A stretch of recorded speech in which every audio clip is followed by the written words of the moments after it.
Greetings, fellow adventurers. This is darkfireslide, and welcome back to another Pathfinder Kingmaker build video. Today we're doing another sort of build SOS. This comes from one of my Patreon subscribers, so as I've said in the previous video, I'm going to prioritize people who donate to the Patreon first when it comes to making these builds.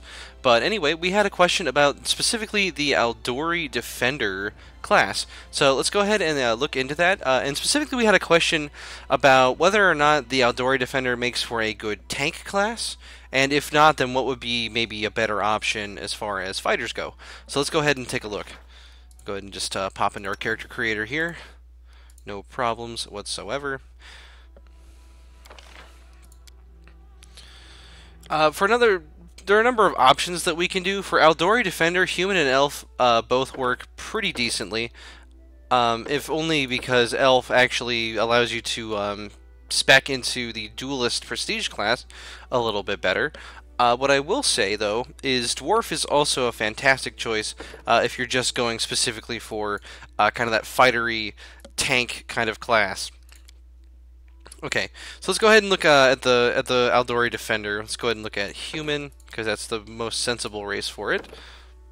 That and elf, of course. Okay, so let's look at what the Aldori Defender gets versus a regular fighter, and talk about how that actually impacts the game. So, starting at 3rd level, instead of armor training, the Aldori Defender, or Sword Lord is the class as it's known in the actual pen and paper game, but when a Aldori Defender makes a full attack with a dueling sword, he gets a +1 bonus to AC against melee attacks until the beginning of his next turn. This goes up to a maximum of +6. So when the Aldori Defender is in melee at 18th level, he will get a +6 bonus to his AC. I believe this is a dodge bonus, so it stacks with pretty much every other kind of defensive bonus that you could imagine. And so this kind of goes into the idea that this is sort of a duelist who fights with, one hand open and the other hand free. So what I will say about the Aldori Defender up front, this is kind of the main thing here, alongside the 2 weapon training that the Aldori Defender gets. The Aldori Defender, as opposed to, say, a sword and shield fighter, because that's kind of the main comparison here, is what do you get in exchange for not having a shield? Shield obviously giving a huge amount of armor class, especially, if you get shield focus and an enchanted shield, etc. So, the Aldori Defender is not going to be able to necessarily achieve the same amount of AC as a fighter wearing a full plate and using a heavy shield. I will just say that straight up front, that is not going to be a possibility. So what does the Aldori Defender do better than a regular fighter? For starters, the Aldori Defender gets free exotic weapon proficiency at 1st level with the dueling sword, and you start the game with one, so that's nice as well for kind of that 1st, 2nd level range until you can find some of the better ones in the game. But the thing that's interesting about the dueling sword is that it's basically a longsword that you can use weapon finesse with. This means that you can apply your dexterity bonus to your attack rolls instead of your strength if your dexterity bonus is higher.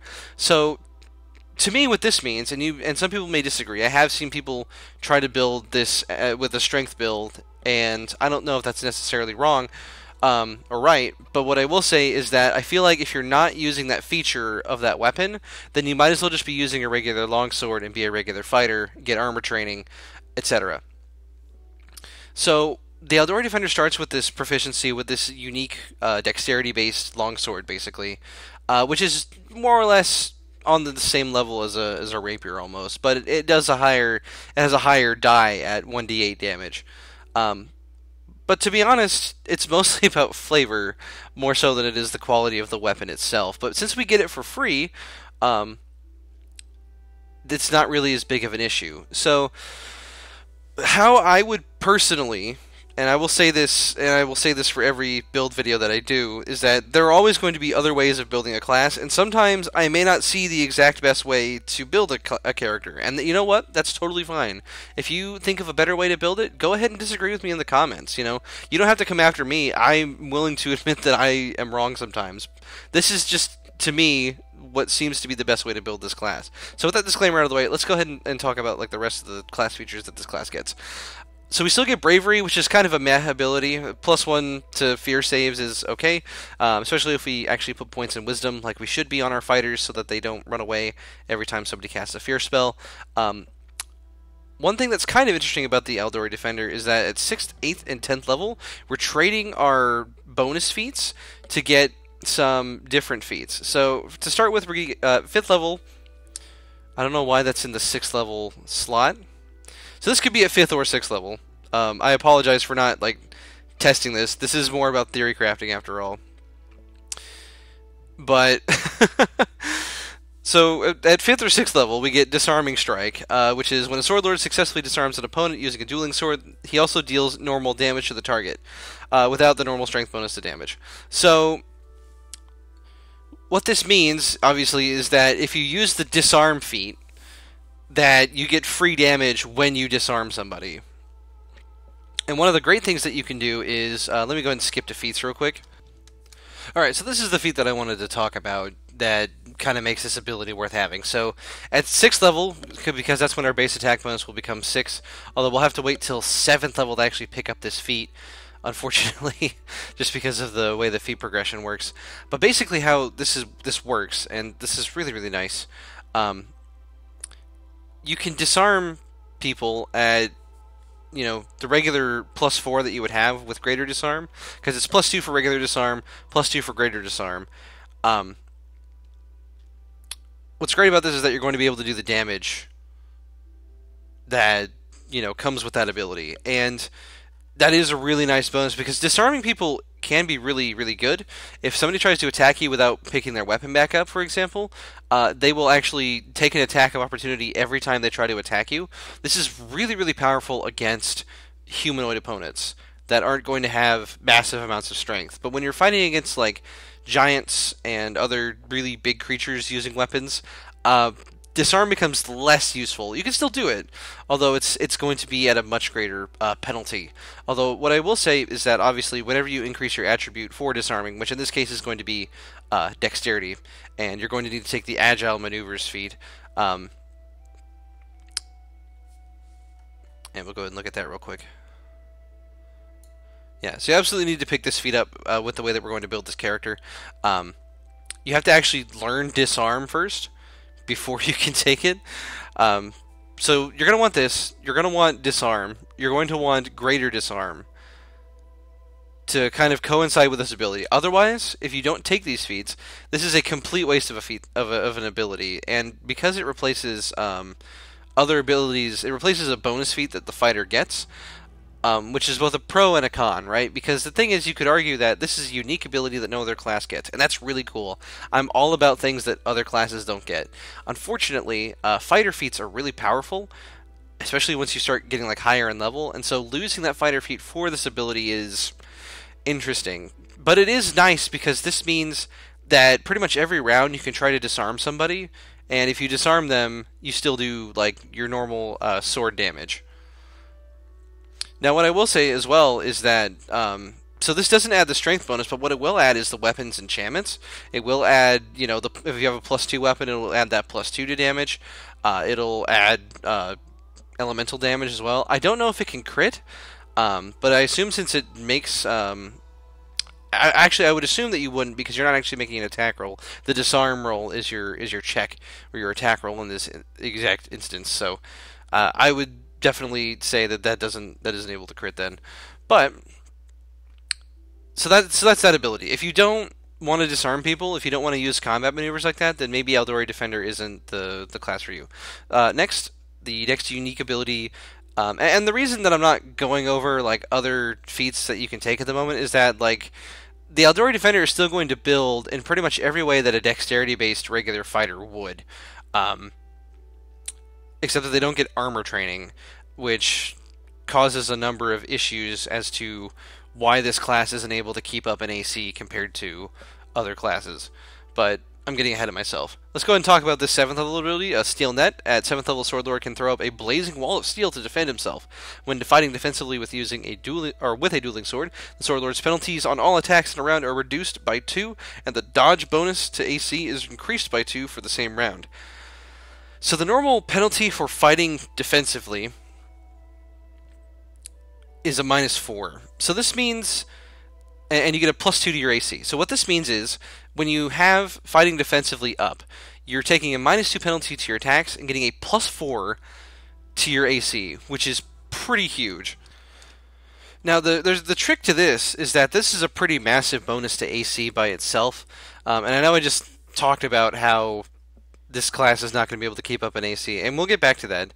But it's important to note this class still will be able to achieve pretty good AC, like pretty high armor class, even without the same, like, what a normal fighter would be able to do with just a heavy shield and heavy armor, basically. So this ability gives you, your +4 to AC, but it also stacks with the Combat Expertise feat, which is a scaling ability that you get that will also give you a penalty to your attack bonus. But what this grants the Aldori Defender the ability to do is, if they're getting focused down by a lot of different enemies, you can toggle Combat Expertise and Steel Net on at the same time, and what that's going to offer you is a massive bonus to AC. When you first unlock this at 8th level, you can actually activate both of these at the same time to give yourself a +7 to your AC when you're being attacked, which is pretty huge, as you are probably able to gather. And you're going to be taking Combat Expertise anyway to get to Disarm, so that you can use your Disarming Strike ability. So this is really, really cool, and the thing that's really interesting about this is that these feats do not preclude the use of offensive feats either. So things like Piranha Strike are definitely still going to be available to you. And for those who don't know, Piranha Strike is basically power attacking, but with dexterity-based weapons. Now, again, going into the reason why you would want to build this character dex-based is that if you have a really high dexterity, let's say at 8th level, it's pretty feasible by 8th level to have achieved something along the lines of 25 dexterity pretty commonly, which is going to be +7 to your armor class just from dexterity. And the only armor that's going to be able to keep up with that, obviously, is going to be padded armor. So let's say you have some +2 padded armor. So that's 3 AC, +7 from your dex, so that's +10. Get a Ring of Protection +2. That's going to be 22. And then you can pop both of these abilities on and get your AC all the way up to 29. Yeah, so that's pretty nice. 29 AC at level 8 is pretty good. But also remember that by 8th level, you've got a +2 to your defensive parry. So in melee, that your AC is going to go up to 31. You're going to be able to dodge if you take the dodge feat, if you have room for it. That's going to get you up to 32 AC. And then lastly, this feat right here, Aldori Dueling Mastery, also very important feat, gives you another +2 shield bonus to your AC. So it's going to get you up to 34 AC. And then if you cast, let's say you have a Barkskin Potion on as well, give yourself a +2 or +3 to your natural armor, you could feasibly get up to 37 AC at level 8 with this class. That's a lot of AC. So this class can be very good at defense, as we're seeing right here. But let's go ahead and move on to the 10th level ability, because I want to make a point about why this class isn't the defensive juggernaut that maybe you might want it to be. But let's go ahead and move on to 10th level. And again, these are all mixed up, so I don't know if this comes at 10th or 11th, because the text is just disagreeing with the table. So at 11th level, or 10th level, we get counterattack, which means that the Sword Lord can make an attack opportunity as an immediate action against an opponent who hits the Sword Lord with a melee attack, as long as the attacking creature is within the Sword Lord's reach. So what this ability does is, it's important to note that this is an immediate action. So this sounds on paper like every time that you get hit, you're going to be able to immediately make an attack roll, like an attack of opportunity, against somebody who just hit you. So the problem with this feat, or this ability, again, it replaces a regular fighter feat, which can be hit or miss depending on whether, like, how well you know your fighter feats. For example, you could be taking improved critical and like critical based feats instead if you're a regular dexterity based fighter. The thing that's useful about this is that it is an attack that you can do outside of your turn, which is always nice. And it's an attack opportunity, meaning you can still get critical hits on it, which is nice. But the thing is, it's an immediate action, which means that you can only do it once per turn. So the thing that's cool about this, right, is that we've established that this character has really high AC. If you are using it correctly, and you have all your abilities active, and you have proper buffs. But also, you can run into the issue where if you're getting focused down, this class may not be able to weather it. So the thing about counterattack that is nice is that it is a free ability. And again, this is something that no other fighter archetype can do, and no other character in the game can do, where if they get hit, they can automatically make a counterattack against the person who hit them, as long as they're within melee range, obviously. So again, points for it being like cool. What I will say is that ideally you don't want to be getting hit in the first place, and we have really high AC from our abilities to kind of compensate for that. But if we go on the offensive, right, and we switch to our Piranha Strike, maybe turn off our fighting defensively so we don't take that -2 penalty to hit, because we actually want to do damage. But then we get, the enemy we're fighting retargets, comes after us, starts hitting us, for high amounts of damage. We're going to at least be able to trade damage a lot better. So this ability is actually pretty good, and I like that it is basically like a free action to be able to do this. So, moving on, the last ability that we really get that's unique is at 19th level we still get Armor Mastery, which means that we get damage reduction of 5 when wearing armor and or using a shield, which we should be doing. We'll still be able to wear padded armor, for example. Although I will say, by 19th level, there is a distinct possibility that we actually will have higher dexterity than what will be allowed by our armor. So, for example, at 19th level, it is perfectly feasible for a character to have, let's see, start out at 19, and we give ourselves a +4, that's a 23, +6. I do believe you get a +6 dex item at some point. So that's going to put you up to 29, which is a +9 to dexterity. Padded armor only grants a +8, which means you're going to be missing out on 1 point of AC. But missing out on 1 point of AC to get 5 points of damage reduction to everything is definitely worth it. It does just kind of stink that we're not going to be able to take full advantage of that dexterity bonus. And then, of course, at 20th level, we get Weapon Mastery. We're going to pick the Dueling Sword, naturally, to be able to do that. Okay, so let's do like an AC comparison here between the Aldori Defender and a regular fighter with a sword and shield. Alright, now I don't have a spreadsheet open for you guys, but what I will say is that I've done the math, and the difference in AC at 20th level between an Aldori Defender and a sword and board fighter is as such, I would say. So, the Aldori Defender is getting a +7 from +5 padded armor, a +5 ring of protection, +5 amulet of natural armor, +8 from dexterity, that would be a +9 or a +10, except that we are limited by our armor because we want to get damage reduction 5, theoretically. But the problem is if we take off our padded armor, we have even worse AC than if we weren't wearing it, so we have to wear it. Unfortunately, again, we are capped by the amount of AC that we can get from the actual padded armor. Now, on top of that, we get a +6 from our defensive parry ability, which is melee only. We get a +2 shield bonus from Aldori Dueling Mastery, a +1 dodge bonus from the dodge feat, +5 from combat expertise, and +5 from fighting defensively. So while fighting defensively and having combat expertise on, which is going to be a -7 to hit at 20th level, we have 44 AC against melee attacks, which is alright. Other buff spells, of course, are going to help add to this. From our spellcasters, of course, but this is kind of the baseline of what a 20th level Aldori Defender is going to have. By comparison, a sword and board fighter, and I'll read his equipment in a second for comparison purposes, without fighting defensively, so this is a big deal because that's a, -2 difference in accuracy, which can be a big deal. It might not be at that level, but it can be. So, for the sword and board fighter, we have a +5 full plate, it's 14 AC. +4 from his Dexterity stat, because he'll start with 13 to be able to get the dodge feat, and then he'll have a +6 Dexterity item by that point in time. We'll have a +1 from the dodge feat, +5 from combat expertise, +7 from a +5 heavy shield. Note that that's a heavy shield, not a tower shield. We have a +1 from armor focus, a +1 from shield focus, a +5 ring of protection, and a +5 amulet of natural armor, which gives us 43 AC all the time while using combat expertise. So overall, the sword and board fighter, unless he's two-weapon fighting with a shield, which is something you can consider doing, it would increase his overall offense abilities, as long as his accuracy is high enough with his attack bonus. But notwithstanding, the sword and board fighter is going to have a more consistent AC, because the Aldori Defender's AC mostly goes against melee opponents.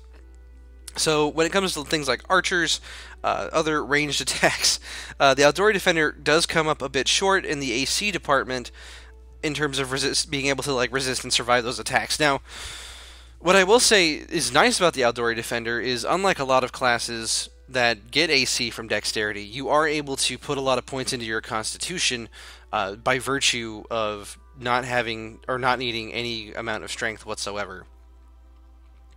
But as we can see, the Aldori Defender is able to reach a slightly higher, although at a greater attack penalty, AC than a sword and board fighter base. But again, the problem is that the sword and board fighter gets his abilities all the time. The Aldori Defender only gets his against melee attacks. And against other types of attacks, the regular armored up sword and board fighter is going to be more armored. He's going to have a better AC, he's going to be harder to hit, and theoretically he's going to be a better tank. So why would you play an Aldori Defender over a sword and board fighter? Well, you wouldn't play an Aldori Defender because you wanted necessarily to be a tank. What is cool about the Aldori Defender is that they are capable melee fighters who are capable of utilizing a high dexterity stat in place of a strength stat to be able to deal consistent damage against melee targets. And in my opinion, the Aldori Defender is a very solid pick for what I consider to be a secondary fighter. Secondary fighters are things like archers and super high offense builds that are able to provide something that a standard fighter, standard paladin, or barbarian isn't going to be able to provide necessarily. So the Aldori Defender's ability to trip and disarm with extremely high efficiency, because one thing that is true about the Aldori Defender is that he's going to have a higher dexterity than the sword and board fighter is likely going to have strength. Although that's not necessarily true, it is a possibility to consider for the Aldori Defender that the Aldori Defender with agile maneuvers is going to be better at combat maneuvers, at least as far as trip and disarm, compared to a regular sword and board fighter. This means that the Aldori Defender is very solid at disarming opponents. It also means that the Aldori Defender is going to be very solid at tripping people as well, since both of those are tied to the combat expertise feat tree. And the Aldori Defender is going to be able to crank out a lot of damage as well, thanks to the bonuses provided by weapon training, which the Aldori Defender still gets up to a +4/+4, so +4 attack and damage, in addition to greater weapon focus and specialization with dueling swords. It's still overall a very solid class and a very capable frontline fighter, and a very respectable archetype as well. So I don't want to downcast the Aldori Defender by saying that the regular sword and shield fighter is going to be necessarily better than the Aldori Defender. What I will say, though, is that the regular sword and shield fighter is going to be a better AC tank than the regular Aldori Defender. Now, because of the way that armor training works, theoretically, if you just want AC, what I will say, since this is kind of the question, right, is that a properly built Tower Shield Specialist is going to probably be able to have the most AC while retaining efficacy than pretty much any other class. Although what I will say is that because of the way that that class works, it's arguably better to just use a Tower Shield on a fighter. Now, again, this is all theory crafting. I actually don't have a catalog of all the items that currently exist in the game. We're just assuming that everything goes up to +5 because that's how it works in the pen and paper game.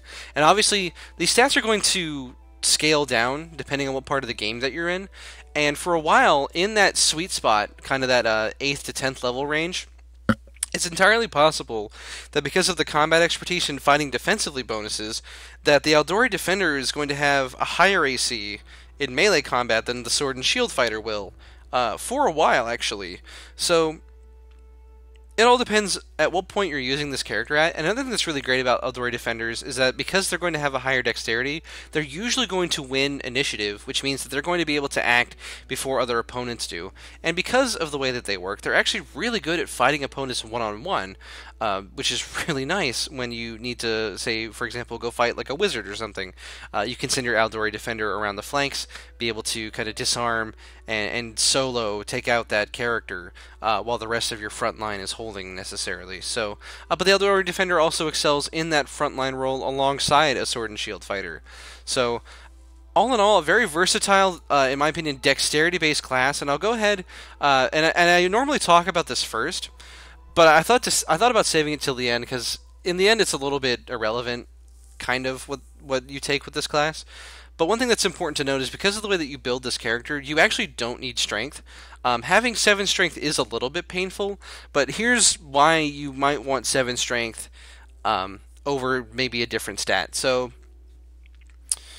this is 7 strength is going to severely limit your ability to carry things. You'll barely be able to wear padded armor plus the rest of your equipment that you're going to be using alongside your dueling sword. But you can do it, and as long as you're not encumbered, you don't really run into the issue of being encumbered. Now, if you want to go ahead and maybe lower your dexterity down, although maybe you don't want to do that, maybe lower your wisdom or intelligence down just enough to get that strength up to 8 or 9 so that you can actually carry your gear. That might not be the worst idea in the world, especially since the only thing we really need intelligence for is to be able to get 13 to be able to take combat expertise, which is an integral part of this build. So this is a safer way to build it, where you'll definitely be able to at least wear your armor with this 8 strength. But again, our strength does not matter because we're not going to be using it. We're going to be using dexterity because dexterity is not only going to be used for our attack rolls, it's also going to be used for our damage. So let's talk about early feat progression and how we're going to do that. So we start out with weapon proficiency dueling sword. The first thing that we're going to want to take is weapon finesse. The next thing we'll want to take is weapon focus with the dueling sword. And this combination together allows us to take slashing grace with the dueling sword, and slashing grace allows us to deal damage with our dexterity instead of with our strength when it comes to the weapon that we've focused and chosen. So obviously this is really good because we need to be dexterity based to kind of take advantage of a lot of these abilities that the class gets. And if you build with strength with the Aldori Defender, you're really gonna kind of suffer in that department. You can wear heavy armor with this class, that much is true, but again, you still can't use a shield. And because of the way the dueling sword works, if you're not taking advantage of it, you might as well just be a regular longsword fighter. Maybe two-handing, maybe sword and shield. So, kind of almost a limitation in a way, but also how you should probably build the class. So for second level, we do get a feat. We do get a feat at second level. We're going to want to take combat expertise to be able to raise our AC, and to prepare ourselves at third level to take the trip feat, which will allow us to trip things, obviously. This leaves us at an awkward spot, but at fourth level, we are going to take weapon specialization with the dueling sword to improve our damage. And at fifth level, right before or right when we get disarming strike, what we're going to want to take with this class is definitely going to be the Piranha Strike feat. The reason for this is that the damage bonus that you get from Piranha Strike, it's basically power attack with dexterity-based weapons. And you'll want this for times when your base weapon damage isn't going to be enough to get through damage reduction that enemies are inevitably going to have. And it's very common in this game for enemies to have a very high amount of damage reduction. So being able to deal that amount of damage with Piranha Strike is very, very important to this build. Now, one thing I will say, and I'm sure there are going to be comments about this, is that I did forget to factor in armor focus into the equation for the Aldori Defender, and getting armor focus with the padded armor is going to actually improve your AC by that little bit extra. So anyway, at sixth level, or sorry, that was our sixth level feat. It's going to be, fifth level was going to be Piranha Strike. Sixth level, we're going to want to take, I think we qualify for greater disarm at that level. I'll go ahead and switch to a different feat so it stops doing that.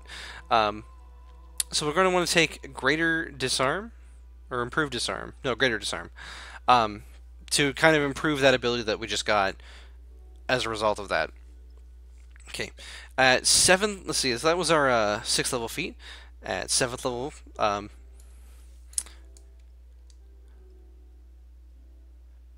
you know, maybe I was wrong about this, because it looks like we are actually getting, oh no, these are our regular feats. Okay, well, I'm really sorry, guys. I need to back this up. Okay, so let's try that again. So 1st level feats are going to be the same. 2nd level feat, we're going to take combat expertise. 3rd level feat, we're going to take trip. 4th level, we're going to take weapon specialization. 5th level, we're going to take Piranha Strike still. Then we don't get a feat again until 7th level, and when we get to 7th level, we're going to take improved trip to get that extra bonus when using it and make it more likely to happen, to be able to take better advantage of our disarming strike. 9th level, we're going to take improved critical with the dueling sword to improve our critical hit range. And then from 11th level onward, it's kind of up to you, I would say. In general, saving feats, great fortitude, lightning reflexes, iron will, especially fortitude and will are going to be good picks to take. Toughness is going to be a good feat to take by this point in time. You can also consider taking trip and greater trip if you're interested in those additional combat maneuvers to kind of solidify this role. Armor focus is something you can also consider, although a +1 AC from that is debatable. Dodge, also going to be something that you want to take. And you can mix these feats around too, obviously. If you would rather have more AC than damage, you can swap out Piranha Strike at 5th level to take maybe Dodge instead. You know, just as an example of the many different ways that you can build this class. In general, near the end levels, because fighters you start getting your bonus feats again, I would say, and I would suggest to you, that getting critical focus and getting critical mastery with all of the various with one of the various critical feats that are available. Pretty much all of these are pretty nasty, whether it's, you know, exhausting, blinding, tiring, etc. All of these feats are pretty good, and then at 14th level, obviously, you can add 2 critical feats, which are just nasty. Very, very nasty. But because you get so many feats, you can also, you know, take feats that I said earlier and take them later. What I will say, though, is at 9th level, you can also consider taking greater weapon focus, so that at 12th level, you can get greater weapon specialization, which will give you that additional +1 to attack and +2 to weapon damage, respectively. But anyway, I hope I made a good case here for the Aldori Defender, how to build one in a sensible way that is going to be definitely a useful character to add to your group. Maybe you don't want to run the Aldori Defender necessarily as your primary character, but you want to add in one as a mercenary, and you've been interested by this video. These do take a minute of research for me to figure out, so what I will say is, if you do enjoy this content, please consider supporting me on Patreon. Every donation means so much to me, and it really helps give me time to kind of make these videos. I do apologize for the delay in making this video, as well as I was sick for the last week. I had the flu, which is but I'm back in action now, and I'm hoping to do more of these videos, maybe even try to get one out every day. So, again, I appreciate the support, though, even if you don't support on Patreon, of course. I am, you know, a big fan of the audience that I've garnered for this game. You guys are an awesome community, and I hope to make more guides like these in the future for every witch class under the sun, and ways to build them. And I want to make one last note. I know a lot of people, when I make these videos, suggest a lot of multi-classing options, and maybe I'll make a separate video about this, but personally, to me, I don't like to multi-class in this game, not because it isn't effective, but because I feel like it can sometimes break immersion when you have a rogue who is also a monk, who is also an alchemist, because you can make some really gnarly characters, some really powerful characters by virtue of doing those kinds of multi-class builds, but personally, I find that they are less fun to actually roleplay, which is, I know, the reason that a lot of people come to play Pathfinder Kingmaker is because they want that old style role-playing experience without having to necessarily deal with weird mechanics and stuff like that. Although, admittedly, Pathfinder's building system is crazy, so there's a lot of different things that we can go over with that. But anyway, I hope I explained myself well. I hope I'm not just rambling at this point, because we are at the end of the video. So again, I just want to thank you guys so much for watching. Thank you for the support. Consider supporting me on Patreon. Link in the description, and I'll see you on the next video.